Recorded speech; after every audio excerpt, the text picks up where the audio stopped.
So, Michael, today, of course, we are reviewing the very first Harry Potter and the Philosopher's Stone, which came out 20 years ago now.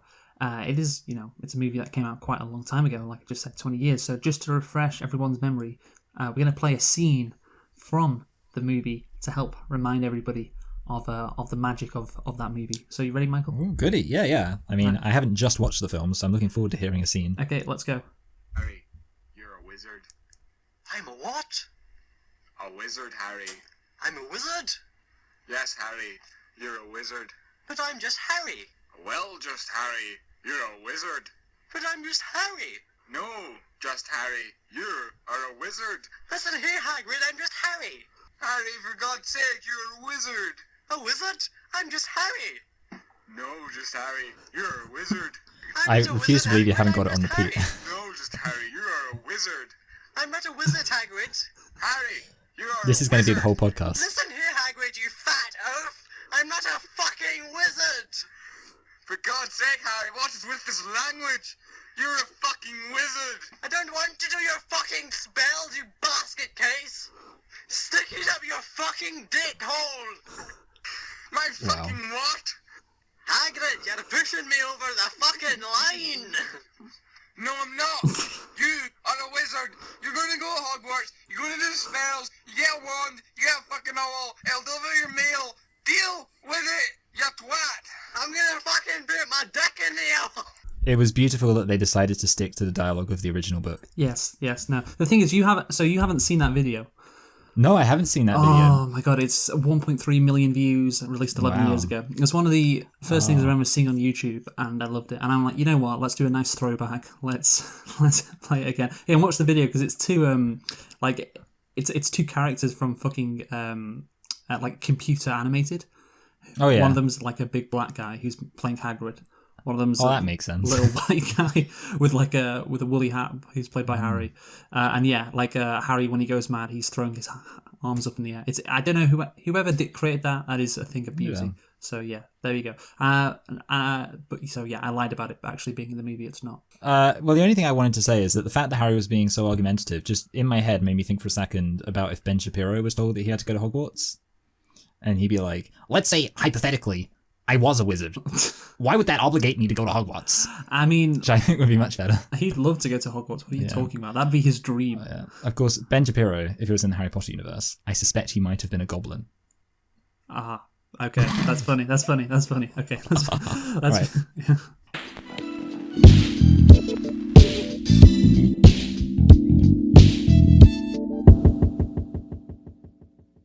Hello and welcome to Select and Reflect, the movie review podcast where we look at films that have come out in the near and distant past. We give them a couple of watches and evaluate them beyond first impressions. I'm your host Michael, and I'm joined as always by my co-host Luke. And this week we are celebrating the 20-year anniversary of the film Harry Potter and the what is this word? It's I can't. Don't worry. Okay, I found it. Harry Potter and the Sorcerer's Stone. Luke, why don't you tell us a thing or two about Harry Potter and the Sorcerer's Stone? Well, it says here on my computer screen, Michael, Harry Potter and the Philosopher's Stone. What's that? Yeah, maybe I can say the word because I'm not going to America soon. So, yeah, naturally, I can just say it easily. But anyway, Harry Potter and the Philosopher's Stone, released in the United States. Can you guess which other two countries called it the Sorcerer's Stone?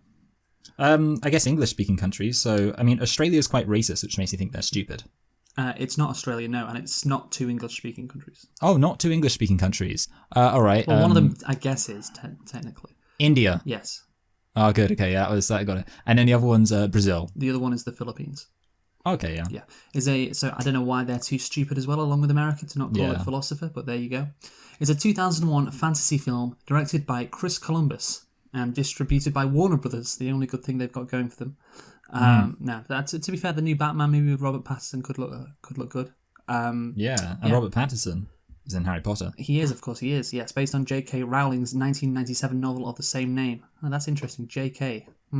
Yeah, just kidding. Just kidding. Anyway, stars Daniel Radcliffe, Rupert Grint, Emma Watson, John Cleese, Robbie Coltrane, Warwick Davis, Richard Griffiths, Richard Harris, Ian Hart, John Hurt, Alan Rickman, Fiona Shaw, Maggie Smith, Julie Walters. It's just an incredible list of famous. I can't believe John Hurt outranks Alan Rickman.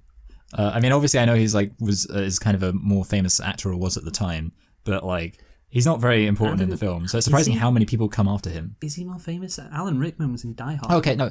Yeah, I don't know, actually, yeah. Like, John Hurt, I guess he's... I don't know, yeah. You're probably right, to be honest. So, I mean, if anything, yeah, that just adds to the... Always right. Anyway, so the Yeah. music is by John Williams, of course. Just point that out. The release date was the 4th of November in Leicester Square, 2001, of course. The 10th of November, 2001 in the United Kingdom. Oh, very close to 9/11 then. And the 16th of November, 2001 in the United States. So yeah, we're a bit over 20 years ago, but we're close enough. We're in November, at least when we're recording this. So the budget, Michael, can you guess how much this movie cost to make? Well, I mean, obviously you listed a lot of famous actors. I also feel like they would have been willing to invest a lot of money in it, and there's a lot of stuff going on.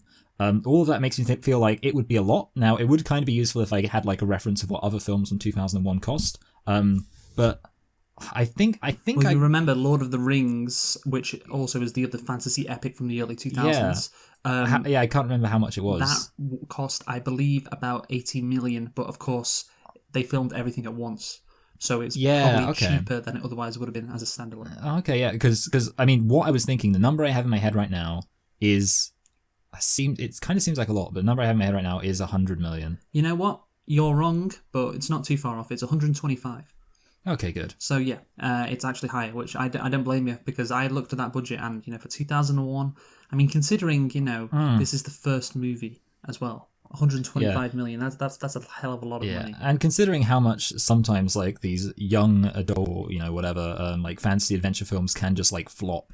Yeah, I mean, but not back then though. This was in many ways the first YA I guess novel. And I can't. Here's the thing. I have thought about it. I can't really think of anything beforehand like this. Yeah. This. I mean, unless you count. I don't know. The fucking Lord of the Rings. Is that YA? How old is Frodo? Yeah. Yes. No. Yeah. Exactly. Yeah. No. You're right. I mean, to be honest, I guess this was the film, if anything, that made people think, "Oh, let's direct Percy Jackson, Divergent, the Golden Compass." Exactly. This started a whole trend of authors trying to do YA stuff and movie studios spending a lot of money on it. I would guess, considering also the box office, Michael. How much did this make? Well, I know that like by the end, these films were raking in $1 billion. And I also, I mean, so you once said before that like the first film does well, as a general rule. I know you mentioned the case. First film does well, and then the later films do well. So I mean, considering the other films made $1 billion, but I mean, like by 2010 I feel like Harry Potter was maybe huger in 2010. So I'm going to go just shy of $1 billion and say like 950 million. It's just over $1 billion. Oh, okay. It's 1.007 billion. So yeah, $1 billion at the box office, almost exactly, for Harry Potter and the Philosopher's Stone. So, Michael, did you like this movie? You know what? I really, really did like this movie. I think it's a very well done fantasy adventure film. And the thing is, obviously, with these fantasy adventure films, there's kind of a limited thing you can do with them. They're not usually like the most super artistic films in the world, because they're kind of bound to the conventions of a standard narrative. But I think as far as like a standard narrative goes, this is quite a well handled and quite an efficient kind of narrative. Like the amount of stuff that's communicated, the amount of intrigue created, and it's definitely one of my favorite kind of fantasy adventure films, considering I think how just engaged you can really get in the plot. That's interesting, because I believe a couple of years ago we discussed this movie and you said you hated it. In fact, you said you hated all of the Harry Potter movies. So I wonder what has changed in that time period. But I will say this, I wouldn't say I liked it. I think it's fine. It does the job. I think you used a good word in describing it, which is efficient. This is a very efficient movie in how it has a lot of things to incorporate into obviously this universe, and it has to deal with a standalone plot as well, of course, which it manages to do. Tall order as well. Yeah, no, it is a tall order, because obviously in the rest of the movies you still have some world building aspects, of course, but you don't need to set everything up like you do with this one. And I think the plot is worse for it, actually, compared to the other plots in other movies. But still, I think it's fine. It does the job, basically what you need it to do. And yeah, we'll get into all the aspects of that later. But firstly, how many nitpicks do you have? Okay, so I actually have 7. But okay, I'm gonna add a caveat, which is I think some of them you might say possibly are more than nitpicks, and in which case if I say them and you say, nah, I want to discuss that later, then we will. Otherwise I'll just blast through them. But yeah, 7. Bloody hell. I've got 3. And Okay, so yeah, you go first. I've got 2 lit picks as well. Ooh. Yeah, so it's the... I wrote this down before we did the little bit at the beginning about sorcerers and philosopher. It's not the sorcerer's stone, Michael. It's the philosopher's stone. Yes. See, we are not dumb Yankees. We can actually say the word philosopher. Do you want to say it, Michael? Do you want to have a go? Philosopher. Velociraptor. Philosopher. It's not that hard to say. It's not. It's not that hard to say. Even if you're a dumb American kid whose daddy and mommy voted for George Bush in the recent, election in 2000, and want to kill all the Muslims because of 9/11 just happened. Yeah. You can. I think you'll still be able to, look at the poster and you can see philosopher, and it wouldn't be that difficult. I guarantee if Al Gore won in 2000, it would have been Philosopher's Stone. It would have given the Warner Brothers executives the confidence to name it they would have been like, Philosopher's okay, Stone. this is... But it's like, well, George Bush is president. We got to call it the Sorcerer's Stone. Is our children learning? Yeah. The thing is, I searched it on the very legal website I use. Yeah. And it didn't come up, and I was like, what the fuck? Why is it doing this to me? Because sometimes I just can't find movies, and then I was like, and then there's always some weird thing going on with like the Texas Chainsaw Massacre. Then I thought, I bet it's the Sorcerer's Stone in it. So I typed in sorcerers, and it's fucking there. Of course it was. Anyway, so that's my first nitpick. My second nitpick: Harry could have got his letter to Hogwarts, by just going outside, like an owl could fly to him. When he's getting letters through the window. It's like, does he ever just go outside for a minute? I mean, maybe he's not allowed outside, but I don't know if that's established. Lockdown. Yeah, I know. I think somehow, some way. A letter would be able to get to him. Yeah. Okay. Next up, how do the kids not know that it's a broomstick when Harry gets his mail? Yeah, that's actually a good point. Yeah, he gets his mail. It's like, oh, you've got something, Harry, and he's like, wow, I never get mail. I wonder what it is. And the bird's eye shot, it's shaped like a broom. It looks so much like a broom. Yeah, and then they tear it off, and I think Ron goes, "It's a broom, Harry." It's so dumb. The thing is, I bet the funny thing is, Harry was living with the Dursleys. He probably got brooms for Christmas then too. That's clever. Maybe you could have made a joke about that. Yeah, thank you. Yeah. So, Harry Potter. This is my lit pick. My first one. Harry Potter says, "What are those?" When he looks at, I think what they're called, the fucking quaffle on the bludger thing in the Quidditch. He goes, "What are those?" Like that. And he says it meme. quite enthusiastically. Yeah, kind of like the meme. So I found that funny. Like Black Panther. Yes, my last, not like Black Panther, Michael, not like Black Panther, and my last lit pick is the Harry Potter music. Is incredible. And this is the thing. It's nothing to do with Rowling, because all the other aspects of the movie, that came from her. This doesn't come from her, but it is so good. That's the thing. It's like you can of course. It really takes you to the. It really just takes you to the what? Just takes you to the. No, it's just like when you hear it, it really just it gets you prepared. That's what I always feel like, because they have the when you, it's certainly like the later films, I think, when you load up or when it's starts, it literally just starts with a do do do do do. Yeah, it's like, yes, it's like this is Star Wars. It's right like the iconic music at the start of Star Wars, also by John Williams. Like he knows how to do this music, man. He really does. And that's the thing.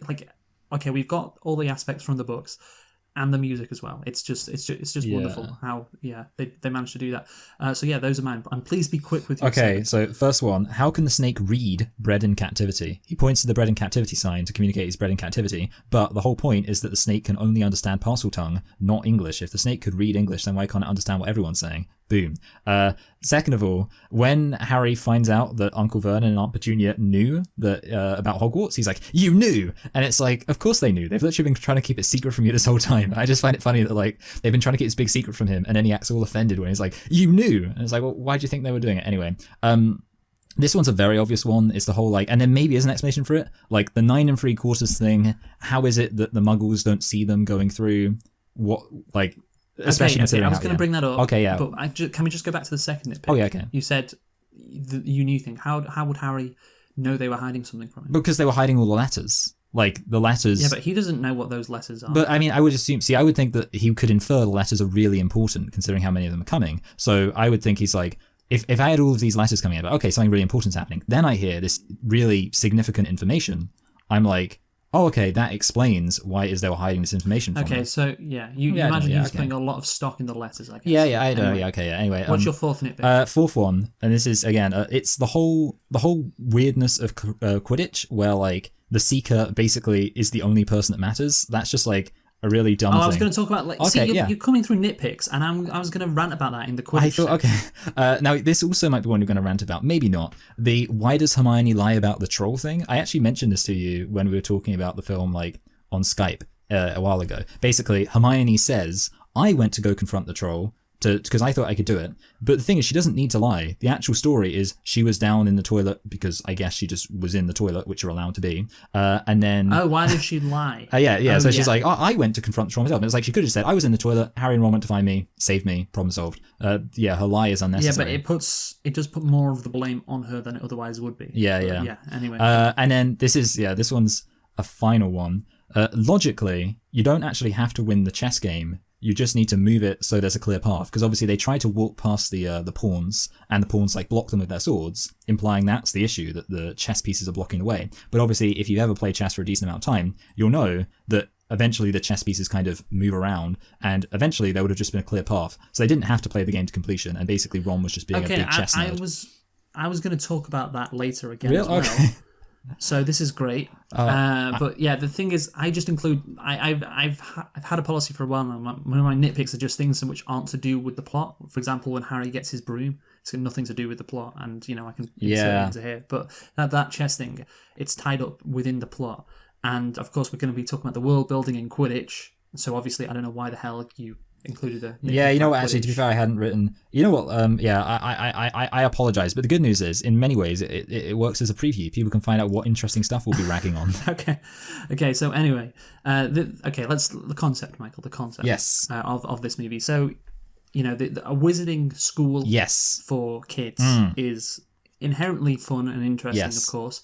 You did say, I remember a few years ago, I think you told me that J.K. Rowling ripped off Anthony Horowitz. Yeah, oh wow, yeah, you remember this. Yeah, so basically in the 1980s, Anthony Horowitz wrote a book called Gruesome Grange, which was literally about a magic school for I don't know exactly. The thing is, the reason why I think about it a lot is because the second Gruesome Grange book is literally about a competition where you have to do like the entire plot of it is there's this big magic competition, you win like a cup, and I was like, oh, that's just like the Goblet of Fire. But no, yeah, exactly. It's not. And also, I actually think, and maybe you'll remember this. There was like, I think it was called The Worst Witch. It was like a bunch of girls in a wizarding school or a witchcraft school, let's say, and it was on like the BBC.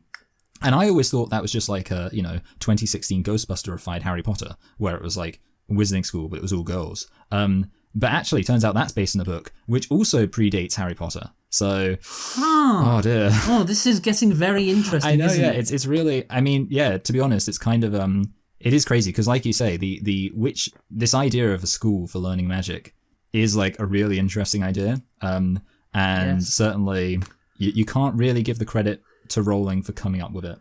No, but she did get the credit for having, I guess, a male lead. Where what's the fucking thing you said before? The Worst Witch. The Worst Witches were all girls, so you get a male lead, and of course naturally that's going to rake in more money. No, that is true. Yeah, exactly. I imagine. Yeah, and also, who wants to Gruesome Grange? That's never. Who's going to be like, oh, let's go watch Gruesome Grange? It's a bad name. Yeah, it's right. It doesn't have. I mean, a key aspect of Harry Potter, of course, is the magic, the escapism. Gruesome Grange. Yeah, that doesn't sound well, that's the thing actually. Yeah, because Gruesome Grange, I think it was almost like a kind of because Anthony Horowitz, almost really conveniently, a bit of nominative determinism here, is actually a horror writer. And while Gruesome Grange isn't a full-on horror book, it's a lot less unpleasant. Like, Gruesome Grange is all like black and slimy and grisly and like gothic. It's like, it's not, and this is a significant thing, it's not the kind of place which you actually read about and like, oh, I really want to go there. Whereas, of course, and I think this is a big thing to this film's credit, this is probably like, of all the films in the world, this is one of those films where, ignoring the fact that we're adults and can't go to school, you're like, man, this would be like the best place ever. Okay, well, we'll get into that later. Okay. Again, we're trampling on the world building again, but you know what? We'll just move. love the world building so much. It's good to see you acknowledge Rowling didn't have this original idea and may have got some inspiration, let's just say. Yeah. From other sources. But yeah, to be fair, her version was the most popular. And it's easy to see why. Like you said, the key aspect is people want to be in this world. But anyway, let's get into the plot. So, of course, Harry, basically, the main character, he gets introduced there's a lot of world building, a lot of his backstory going on in the opening, like 40 minutes. Then we get some, I wrote down, we get some plot thrown in at the end. It's really like the last hour is basically about the plot. Yeah. But yeah, Voldemort is trying to become immortal, I guess. Yeah. Since he is close to death and needs life or something. Just while Harry is entering his first year at Hogwarts. Bit of a nice coincidence there that those two things lined up, you know. But yeah, no, it's I think again for a starter for the first book or first movie, of course, because the book is very similar to the movies as we all know. It's what you would want to see from the first in a fucking, what is it? It's not a trilogy, of course. A septology? No, but it's octology, I guess. It's an octology, the first in an octology. Yeah. What would you think? No, yeah, I mean, I agree. And obviously, like, the whole Voldemort happens to be coming to power just as Harry going to Hogwarts is kind of like the standard. It's, a very common thing for, like, first films. Sometimes it obviously works where it's, like, the person coming to power. Like, one thing affects the other thing. Whereas in this case, obviously, that's not... I don't think there's any... Yeah, there's no logic where one thing affects the other thing, so it is just a coincidence. No, but yeah, obviously it is a coincidence that you can usually afford certain, films getting away with this. And yeah, overall, I mean, like, the backstory, it's quite a classic fantasy backstory, obviously, including getting rid of the parents. For some reason, fantasy films, a lot of the time, like obviously Star Wars, for example, like they love their orphans, and I guess it's just because that way they have an excuse to just go off on their own, rather than having to go back and check in with mum and dad. So yeah, that's quite a classic fantasy element. But yes, yeah, with the backstory, I mean, it's kind of interesting actually, and it's like, well, let's not get into that yet because we're going to get onto that. But yeah, basically, I just look on Wikipedia. It says its story follows Harry's first year at Hogwarts, at the School of Witchcraft and Wizardry. Interestingly, they put witchcraft before wizardry. Yeah. When a lot of people just say wizard, like you don't hear the word witch that often in these movies. As he discovers that he's a famous wizard and begins his formal wizarding education. So there you go, very simple. He's a famous wizard and begins his formal wizard education, not very complicated at all. But anyway, let's start at the very beginning, Michael. Yes. With of course, at first I just want to say I love the house where Harry grows up in, and the what are they called? The family. Oh, the Dursleys. The Dursleys, that's it. Because the thing is, that's very similar to Dudley's name. Yeah, Dudley Dursley. Oh, they can name a kid, can't they? Yes, and it is the most perfect English suburb ever. Yeah, yeah. Like, if people want to know, like, genuinely, because people think of England or Britain in general, I guess, because Hogwarts is meant to be in Scotland. People think about, oh yeah, that's what I imagine, like, England's like. And I'm like, no, it's obviously not. Like, if you're American, that's what you think, like, England is like Hogwarts. I don't know if any of them are stupid enough, but I get the sense that's the impression they get. Like, that's what they know of this country. But the fact is, Harry Potter does it very well. It displays what England is actually like, which is that suburbs where the Dursleys have their house. That is England. Yeah. That is England right there, portrayed wonderfully. That is like every single fucking suburb in England. No, yeah, I always like that. For some reason, it always sticks out to me in Prisoner of Azkaban, just like the randomness. I think it's because then you've been like in the Hogwarts place for a while, and it's just like getting thrown back into, oh wait, it is just like regular old England. Is always kind of funny, and I guess that's nice. It's a nice aspect having like that grounded sense of like it is. I mean, like you said, it's the England we all know and love, and having that magical thing to it. It's nice. So anyway, Harry gets put with this awful family, like I said, the Dursleys. Now, I get the narrative purpose it serves, making the contrast to Hogwarts and the wizarding world. It seems more magical, and, you get more escapism. Their family, that he's with is awful. But it's always annoyed me how stupid it is. Like, this guy is the chosen one who will bring balance to the Force, and yet he is put with this dreadful family who treat him like shit. And Dumbledore makes the excuse, it's the perfect place for him to grow up, away from all the attention, but just let him grow up with the foster family who care about him. Like, the family he's with clearly don't want him. He's going to grow up with all sorts of, potentially issues with, fucking... Oh, no, what if he became evil? Exactly, that's literally how he becomes evil. If he gets treated like shit as a child. I mean, that's how... Yeah. Isn't that becoming evil 101? Your childhood was awful. No, yeah, exactly. So it's just stupid. I mean, the only thing I was just going to say is, like, obviously, they have that line by Professor McGonagall of, like, we should leave them with these people? They're the worst kind of muggles. I mean, because the thing is, obviously, you could say, like, to what extent would they have known? Like, obviously, while you could say, well, they checked in him. The issue is they kind of do almost make it worse for themselves by having Professor McGonagall say that line. But, I mean, to be fair, it's not like... I mean, the main defense would be they didn't know exactly how bad it would be. You could say, well, knowing that they might be the worst kind of muggles, they should have gone and checked in. Okay, you know what? After a few years, they should have got the hint. Yeah. After a few, and also, by the way, they are cartoonishly done. You know, I get it's a kids movie, but you know, you can tone it down a bit. Like the fat dad, you know, what's called Vernon, says there's no such thing as magic. Like he was having a go at Harry, saying, "Don't do anything funny. It's my son's birthday." Like before they went to the zoo. I mean, does that not imply that he knows magic is going on? Like he knows what Hogwarts is as well. It's so stupid. I mean, I get what they're trying to do, but it just doesn't work. So yeah, I do like by the way. Sorry, go on. I was just going to say, well, actually, no, I'll let you say what you like. I was going to say, I do like how they establish you can talk to snakes in the first proper scene of the movie. And of course, 7 movies later, you know why that's the case. That is cool, but as you said, he doesn't talk in parcel tongue, which, you know, is a bit of an issue. But anyway, the letters, Michael, they keep coming for Harry. And for some reason, here's the thing, the family insists that Harry not be sent to Hogwarts, even though they don't like him. Yeah, I know. I think it might be like a cutting off your nose to spite your face kind of thing, where it's like they don't like him, but they don't, which obviously I guess you could say, you know, follows on to the like them being so ridiculously evil thing. Yeah. They go to a random rock in the middle of the ocean to avoid these letters, all to keep Harry from going away. It makes absolutely no sense. I know, yeah. They really do. They really. I mean, the thing is, it is like it's. I mean, obviously, it depends how. It's like it's very funny, and it's kind of like it's almost like enjoyable just how ridiculously evil they are. With like just especially the bit where Uncle Vernon's like he's like, you know what I like about Sunday? No post. And he's just like so happy about it. Or when he's like putting the letters in the fireplace and he's like laughing like yeah, I know. It's a nice concept to have Harry just have a truly awful foster family that he has to live with. I like the imagination, but it's dumb. And with this movie, I think that's going to be a running theme.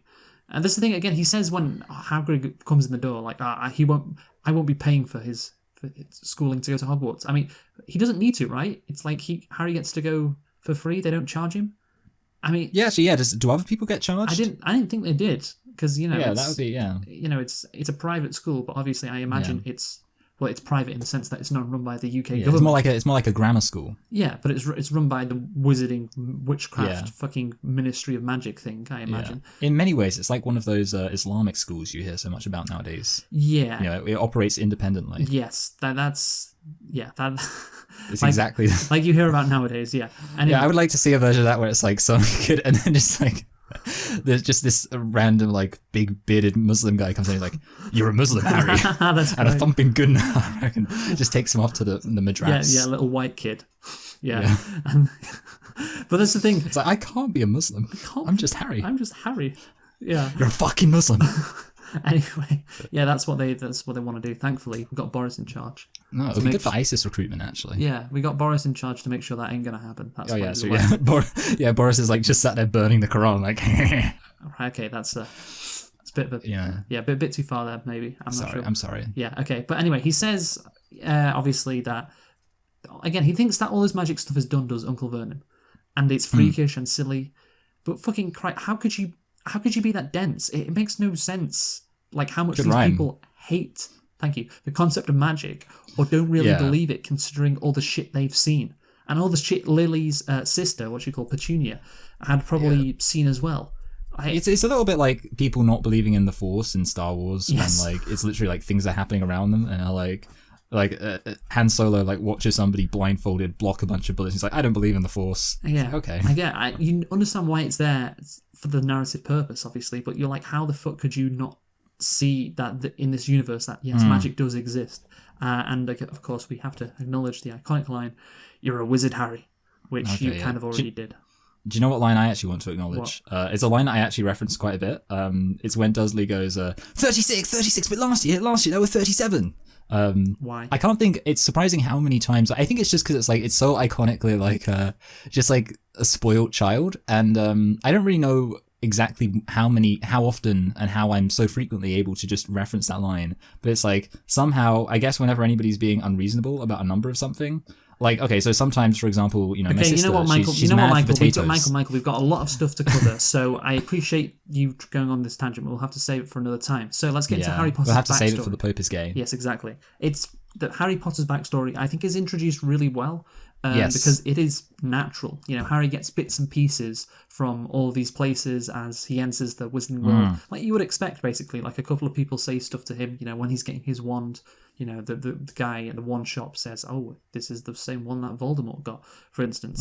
And of course, the shopkeeper doesn't know that Harry doesn't know who Voldemort is. Yeah. So all of that makes sense, And the concept, of course, of this backstory is, the theme that runs throughout the whole 8 movies. We'll talk about it here, though, I guess, because it is. Yeah, I do like it. Like, you're the boy who lived. Like, of course, you need something unique and special about this character, and that makes sense. You're the boy who lived, and I really do like that as a concept. Yeah. No, yeah, I really do enjoy, that aspect, and I guess obviously, you pretty much touched on it too. The yin yang thing going on, and also I agree with you that I really liked the way it's all introduced, where it's like, and I think it's something which is common throughout this film, which is considering, obviously we've already mentioned this film is very kind of dense in terms of just the amount of stuff it wants to communicate to you, and yet surprisingly there really aren't any moments that feel like a proper exposition dump. It's kind of like I just literally said no. That's it. I didn't say anything else. yeah. I mean, that's it. Like, it's every single time, like all of this information is being dumped on you, and yet it does feel. And obviously, you said natural. I think that's the right term. It's like, and it's kind of you want to know more. It almost because like the film. It's like the film doesn't want to tell you, and it's like that makes it more interesting because it's like this stuff is being introduced. Like, oh, what's happening with Harry? What's all of this weird stuff? And then obviously, that means when you do get told, it's like, oh yes, okay, I'm much more satisfied hearing that now than I am if it was just like, I don't know, introduced with narration at the beginning or something. Yes. So obviously, this movie doesn't touch on it really at all, but there is of course the Chosen One narrative, which isn't in this movie, and I don't like that. I have to say, I don't like that. You have to make something unique and interesting. Like I said, the boy who lived, like the Avada Kedavra spell, and he didn't die. That I like that. That's good. It's a good concept. But like, he's the chosen one who, I said before, will bring balance to the Force, like mockingly. Yeah. That's kind of a tired, classical fantasy trope. Yeah, and I think I haven't seen this film in a while, but I feel like that they introduced that in the Order of the Phoenix. Yeah, probably. Yeah. Obviously, I like how kind of it's kind of weird how almost like it's incidental that Harry's. Because when you think about it, I mean, it's like, it's just that his mum loved him, which obviously, like, you could say, well, if anything, that almost seems too, like, common. But I guess the point is, you could say, the point is, though, it could have been anyone, which I think is a nicer message. Yeah, and that seems, at least in the first movie, to be the case. And of course, he has special parents, and, he's the boy who lived, but there's nothing like that incredible about him, and I like that. It is kind of like, I guess, Frodo. Again, to compare it to Lord of the Rings, he's not like the chosen one, really. Yeah. I mean, he doesn't have like a scar on his face or a cool backstory, but it's just like he's the guy who's got to step up and, and that's the same thing with Harry. It feels like, until of course the chosen one thing gets brought in, which again, it's just like it's just a sigh. But I want to talk about Harry's character in this movie, Michael, because his character in this movie is awful.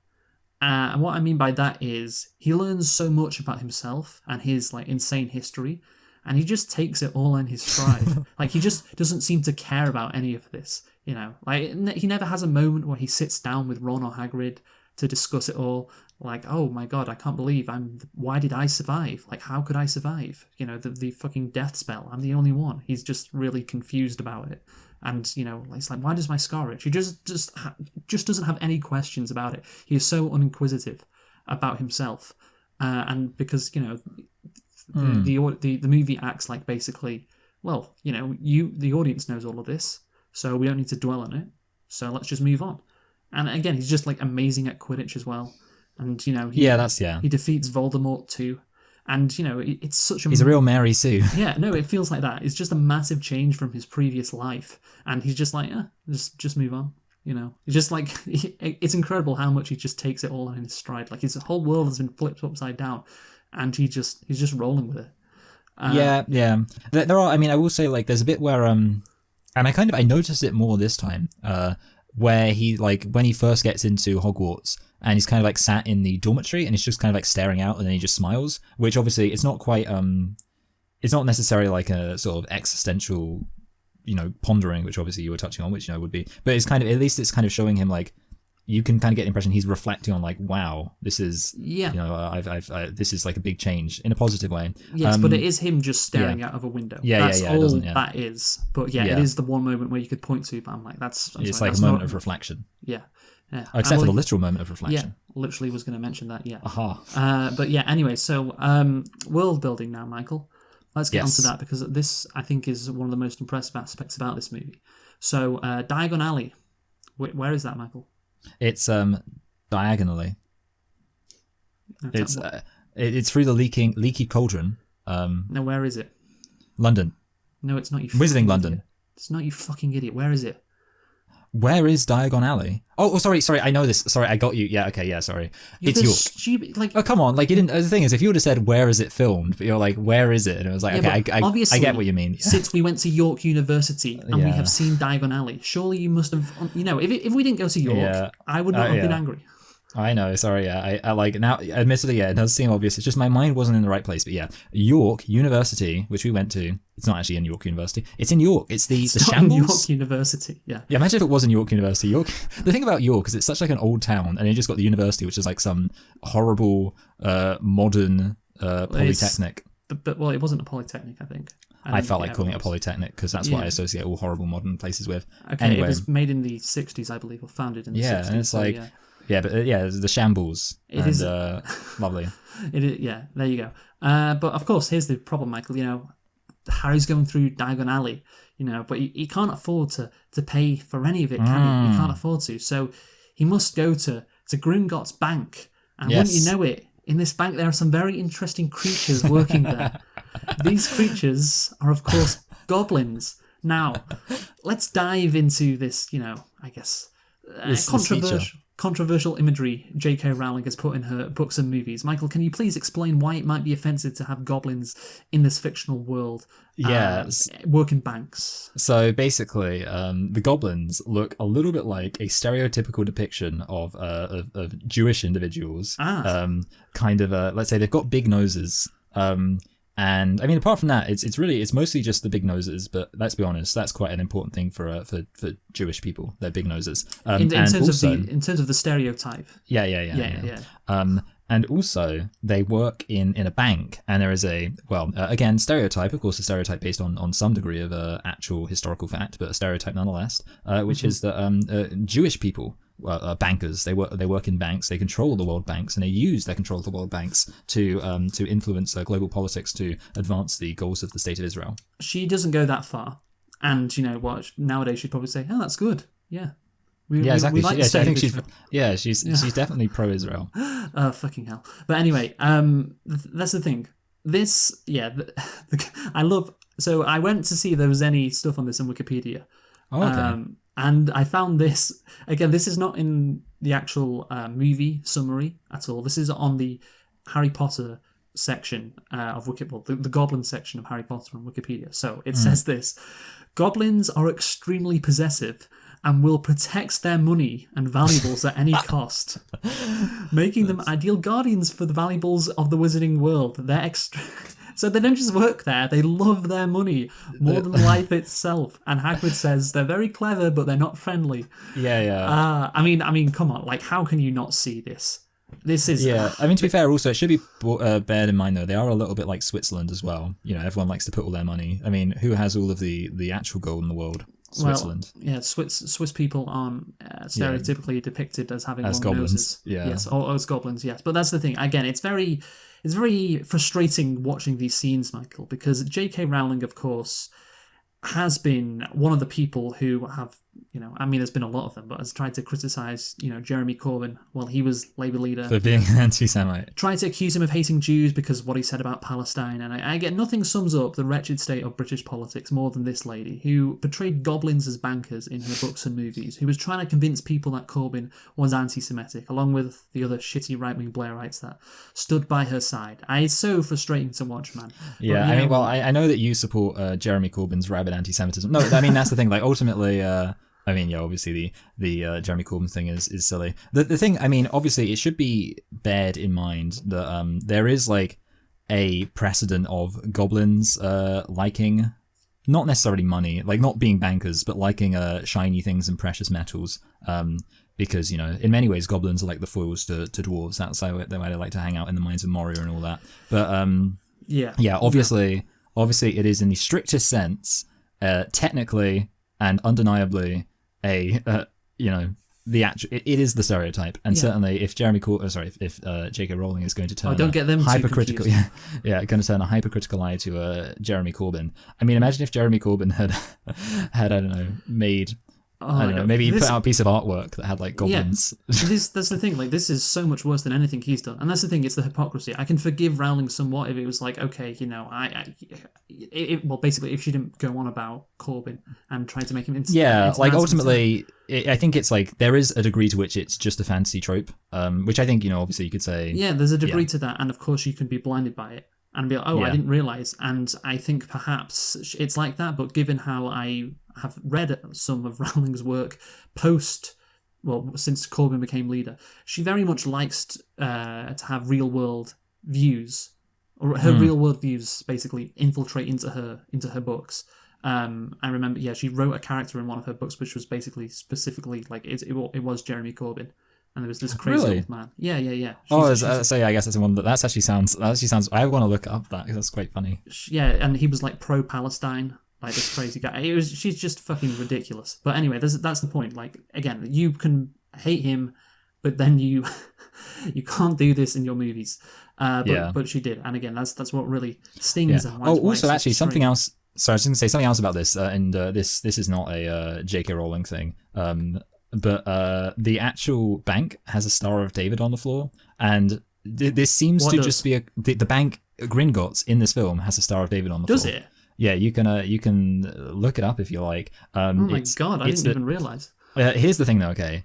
It is actually based on, or rather, the scene was filmed in a real bank, and that real bank has a Star of David on the floor. Okay. People, you know, I mean, my general tendency would be to assume that it is just a coincidence. Yes, I think that would have, because if it's not a coincidence, then that is weird. Yeah, that's bad. But it's more weird. But again, obviously, J.K. Rowling, as far as we know, wasn't in charge of where they were filming the bank scene. No, I imagine she wasn't. But again, of course, we know who's really in charge of everything. There we go. But again, it's not just about her. Again, I think it's the people who were very friendly with her throughout the Corbyn years who just completely ignored this. Again, that's what really grinds my gears too. It's almost as if the whole thing was kind of, you know... it's just made up to kick out Jeremy Corbyn. I'll say manufactured. I wouldn't say made up. Manufactured is a better word for it. To try and drum up some controversy to get, you know, nice liberal people to start voting for him. Yeah, Jewish tricks. Yes, that's the technical term for it, I believe. Anyway, let's move on to some more world building. We've spent so much time on the goblins. Platform 9 3/4. So dumb. So dumb. Again, another imaginative concept that became iconic, but nevertheless is still so stupid. Like, firstly, again, how do people not see them doing this? Yes. How did Muggles not spot them? That was what, rewatching it, I was amazed by. They're just running into the wall in broad daylight. There wasn't any, like, trick that you had to do to make sure nobody was watching you. I don't get that. Yeah, and it's a busy station, right? It's very busy. Very, very busy. Why do you need to do this in the first place as well? Just go to Hogwarts, you know, the Hogwarts platform itself. Just take a fucking portal to Hogwarts. You can do that in this universe. I've seen it in the later movies. You know, I get, okay, you want the nice train shot. Okay, I get it. Take a fucking portal to the train that isn't in the busiest... that'd be good. Yeah, that isn't in the busiest station in London in broad daylight where you're running through a wall. You know, again, it's fun and it's for kids, but it makes no fucking sense, Michael. Yeah, it really doesn't. I mean, the thing is, like, it's weird because I know the thing is there was a line in, like... the third film about like, Muggles don't really notice anything that's happening around them. And it's almost like if you were being super generous, which I'm really not being, you could say, so it's just like, you know, because they're, you know, it's like, there's like a word for this kind of, I guess like a soft magic where it's like, you know, they just don't really notice. And it's like, sure, if they really pay attention, but I don't think that works because it's not established. So it's like, it's something I was thinking about. I was like, maybe it's like, there's a thing where you know, they've got like an incantation where the Muggles just don't notice. But yeah, if that's the case, and it's not the case, it's just I just made it up as a thing, then they could. That's the thing, like in a way they could have and should have tried to have some kind of explanation as to how they can do this, because Literally, yeah, there's just people. And to be honest, like, there's probably fewer people around in the film than there would actually be around in reality at King's Cross Station. The thing is, you don't need to go through that platform, as we saw in the next movie. Like, Ron and fucking Harry get to Hogwarts just by flying Taking the car. Yeah, exactly. Yeah, so you don't even need to... It's just so dumb. But of course, platform 9 3/4, iconic. Yeah. Also, actually, just another thing about them flying a car. I know this is more for Chamber of Secrets, but it's just kind of funny. The fact that, like, they get in trouble because they might have been seen flying the car, and it's like, oh, they might have been seen flying the car, unlike the presumably dozens, if not hundreds, of students who have to go through this platform, walk through this wall in broad daylight. Jesus Christ. Anyway, so let's talk about Hogwarts now, Michael, because of course they get to Hogwarts. And the setting, I think, of Hogwarts is perfect. Like, of course, this was in the books, I imagine. Have you read the books, Michael? I have read the books, but very long ago, so not enough for it to mean anything. Didn't read any of them. Just watch the movies, as you should do. Yeah. Because I'm not a fucking loser. Also, the books, I mean, to be fair, the short books, I mean... This first book's really short, which is kind of crazy when you consider how much is in this film. I did look at the books because I was went through them on Wikipedia when they were released, and it also tells you the number of pages. It's like 250 for the first one, and then by Order of the Phoenix, it's like 600. Yeah, they really. It's crazy. But anyway, Hogwarts itself, the setting is perfect. Of course, you know I love the setting of Hogwarts. How could you not? It's a magical place, and of course, Michael, we need to talk about the houses. How iconic. I mean, how ridiculously iconic these houses are. Yeah, what house are you? Hufflepuff, Ravenclaw, Slytherin. I mean, that's the thing. I was going to ask you that because, of course, the crazy thing is, well, it's not crazy, I guess, but the genius thing about this is that each house means something. You know, it isn't like random. Like I don't know about you, but throughout primary school and in high school there was only two. Like there were two houses. Yeah, we didn't use the word houses, but we used the word forms.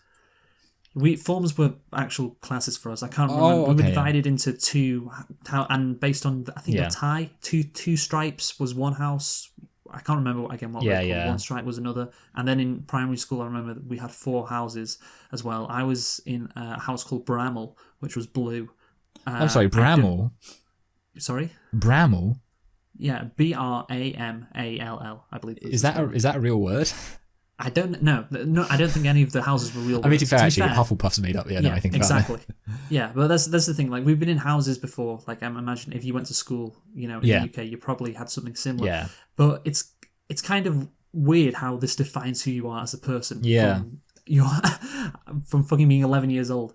But that's the public education system for you folks. That's true. Yeah. Yeah, even in the fucking wizarding world, that's the case. But yeah, each house it is a genius concept. Each house means something, and if you get put in a house, it means that you have this type of personality. Yeah, although does Hufflepuff just mean like background character?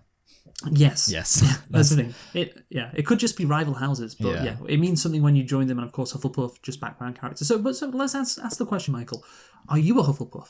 Yeah, see, that's the thing. I would probably say I don't think I'm a Hufflepuff. Obviously, the thing is, does any Hufflepuff ever think they're a Hufflepuff? I bet when you go, when the real people who go to Hogwarts, when they go to Hogwarts, I bet they're always like, they're shocked to find out they're a Hufflepuff. Like, that's got to be, there's like that meme that's like, when you find out you're not the main character. And it's like someone will completely cock something up. Like when you find out, that's literally what it is when you get put in Hufflepuff.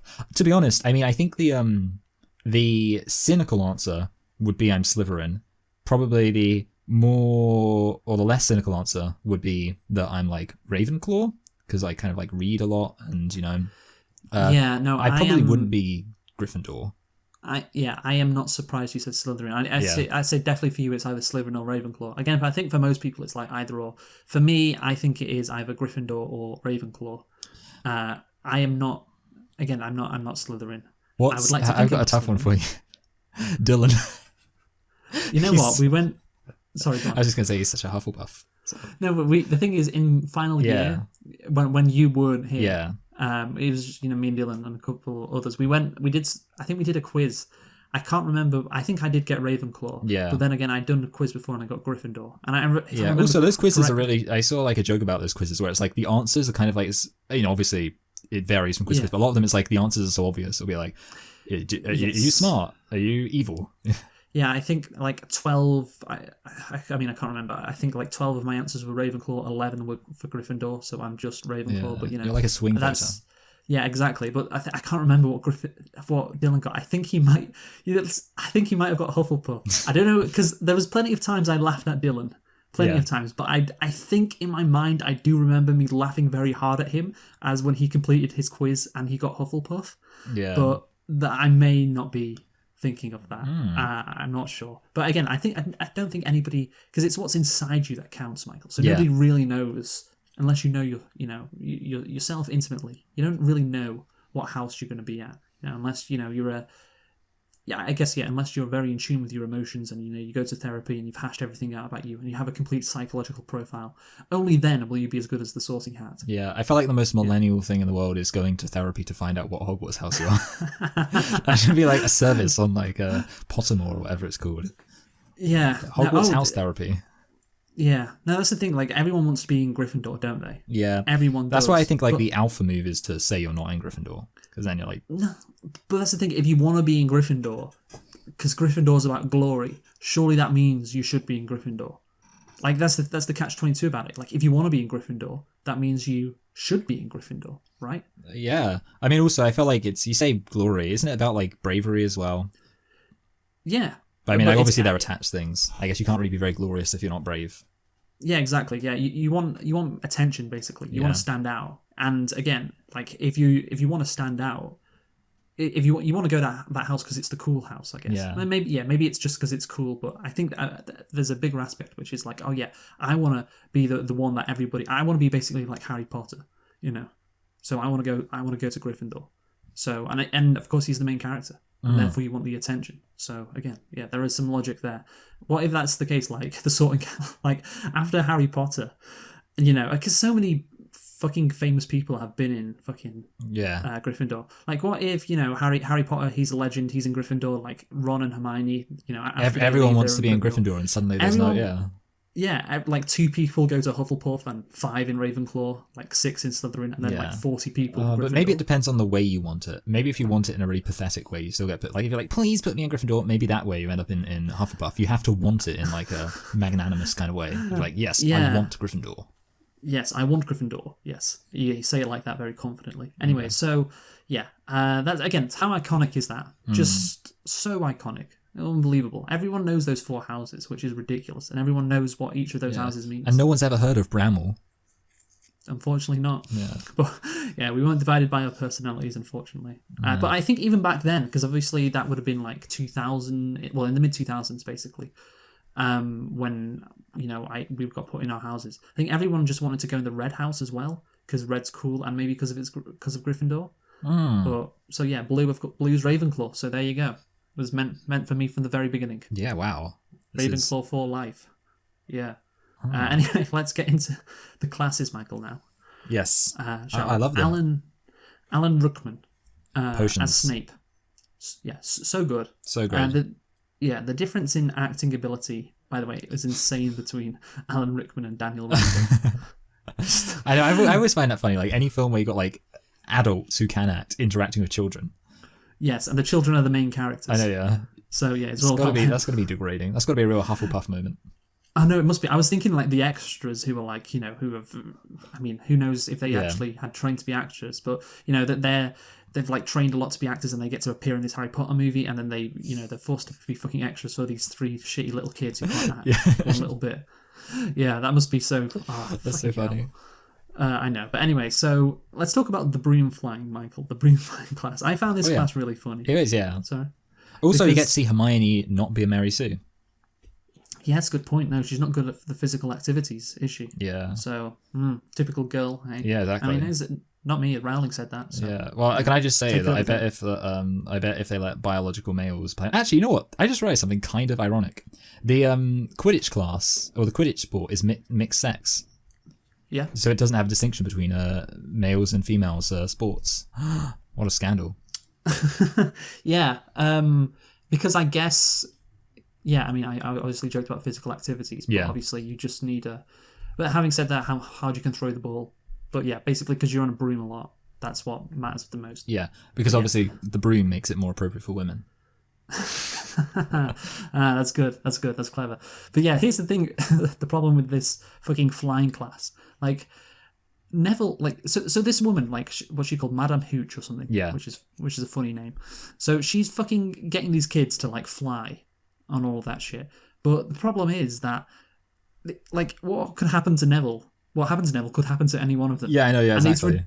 it's ridiculous that he just sprained his wrist. Yeah, he got I guess he got caught twice by two different things on his way down, which was lucky.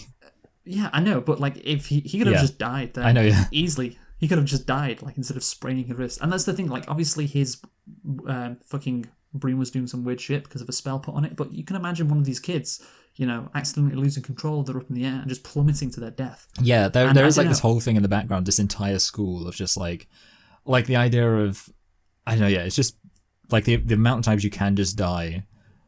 Especially that though, like exactly, because that's just a regular thing that happens all the time. Yeah, it'd be so easy to do. It's how do they not? Yeah. Surely some kids have died. Like surely you'd have to put padding on before your very first lesson of flying. Yeah, I mean, obviously this is something. You know what, Luke? This would have been a good way to segue into Quidditch, but I bet you're not planning on doing that. I am actually. Oh, good. Okay, because I was just going to say in that case, I can say now that this also applies to Quidditch as well. Like this aspect of.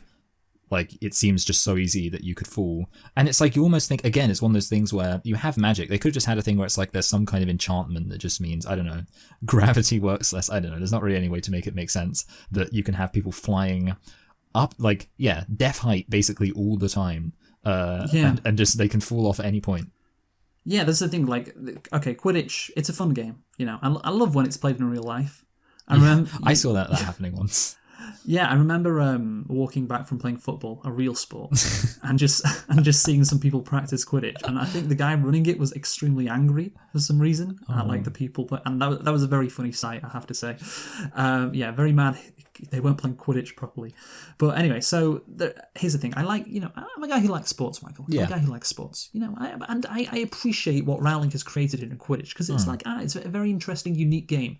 But the problem is there are just so many flaws in it. Yes. And somebody who watches sports quite a lot, I look at this game and I think, there's no way this game would work. And as you said, it's because you can bump people off their fucking brooms while they're 50 feet up in the air.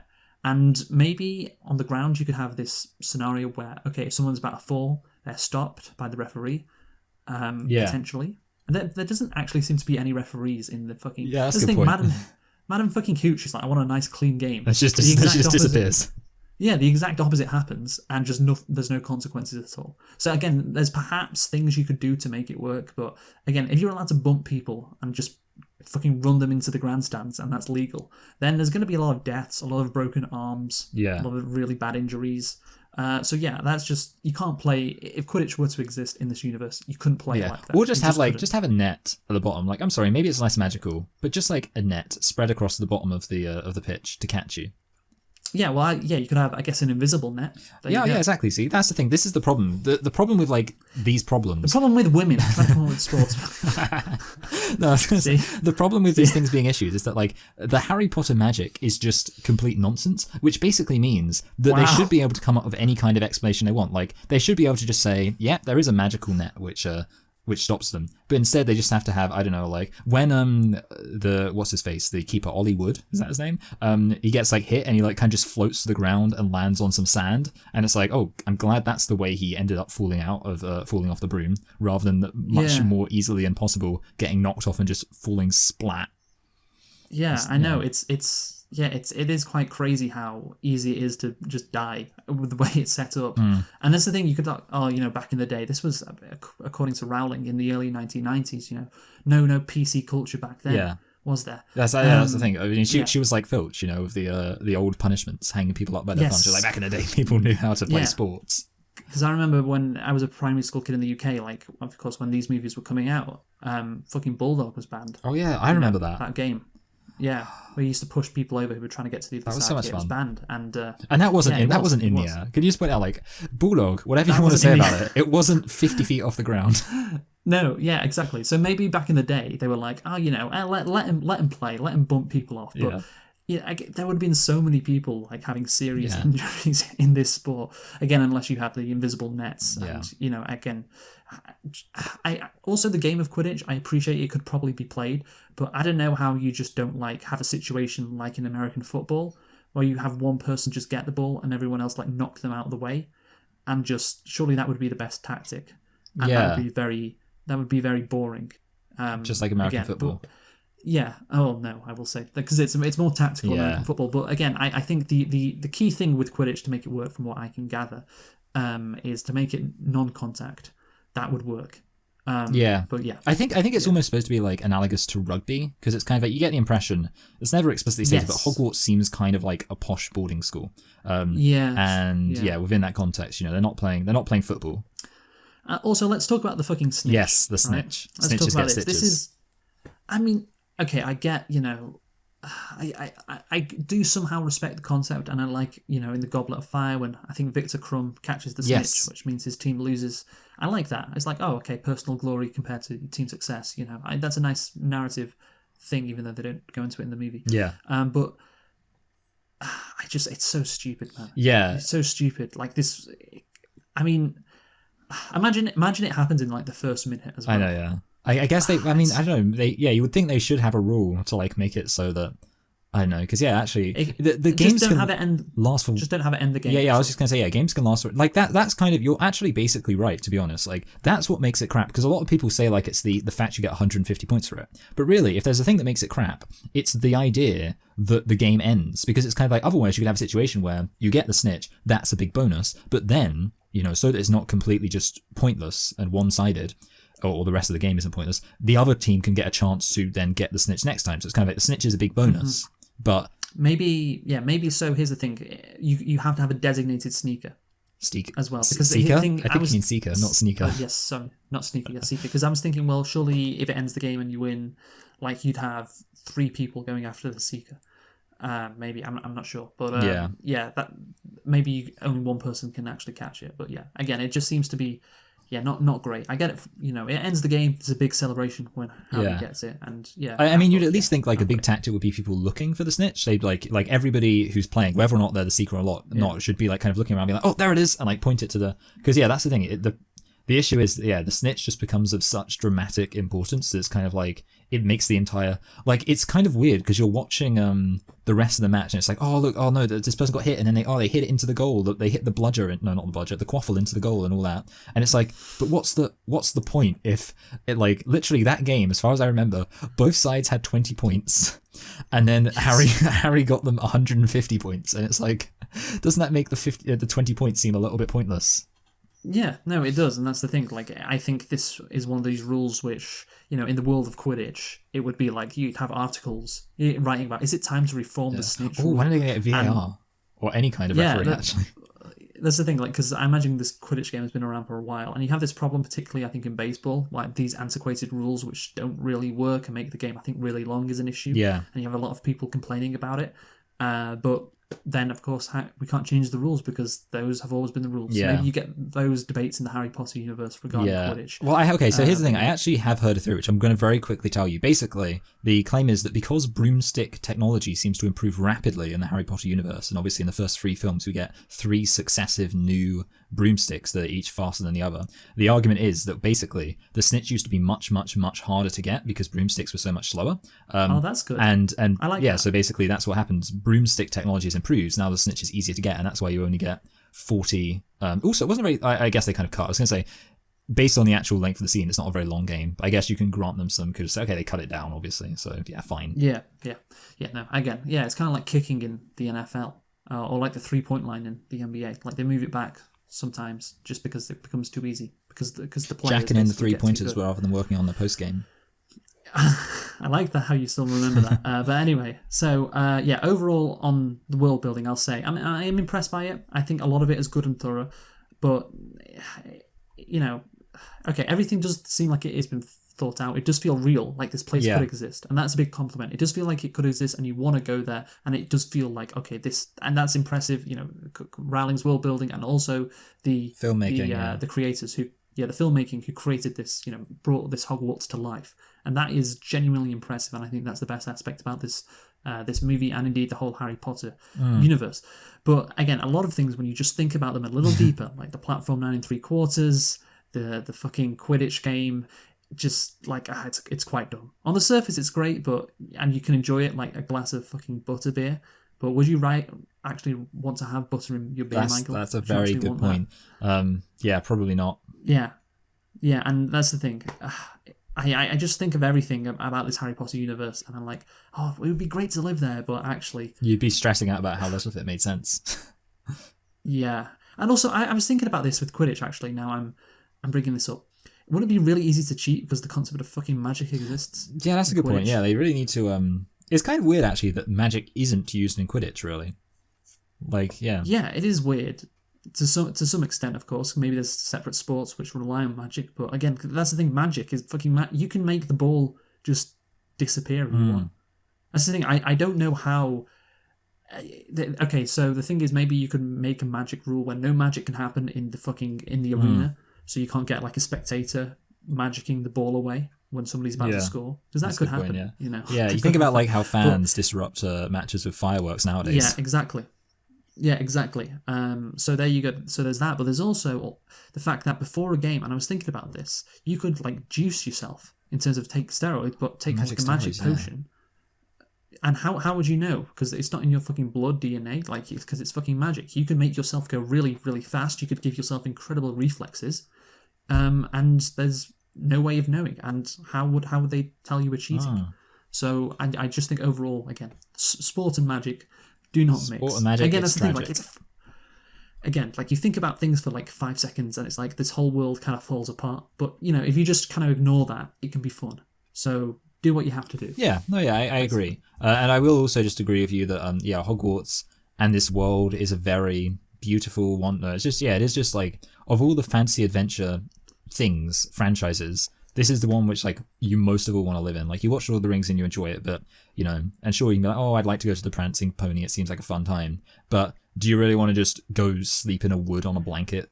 And then, I don't know, go to a mountain and all that kind of stuff. No, not really. But literally, even independent of any of like the plot aspects of this film, just the idea of being there and seeing this. And that's why like people are so stoked, and to be honest, even I am, about that like open world Hogwarts game they might make. Because it's like, I mean, it could be disappointing, but it's sort of like, that idea seems really fun. Just like an open world Hogwarts game. Yeah. It's why fucking Spider-Man, the open world Spider-Man games are popular, because it's like that is pure escapism as well, being Spider-Man. I think that links quite nicely with Harry Potter. But anyway, let's get into Ron and Hermione now, Michael. Of course, they meet Harry on the train, and isn't that nice when they meet each other for the first time? It's so cute seeing them all come together. Nostalgic. Yeah, and unlike in Little Women, Hermione or Emma Watson is the best actress out of the lot. And yeah, I think to be fair, it's just because she has to play a posh nerd girl. I think she was a posh nerd girl. Yeah, definitely. Yeah, her background is like, you look at it, and it's like, yeah.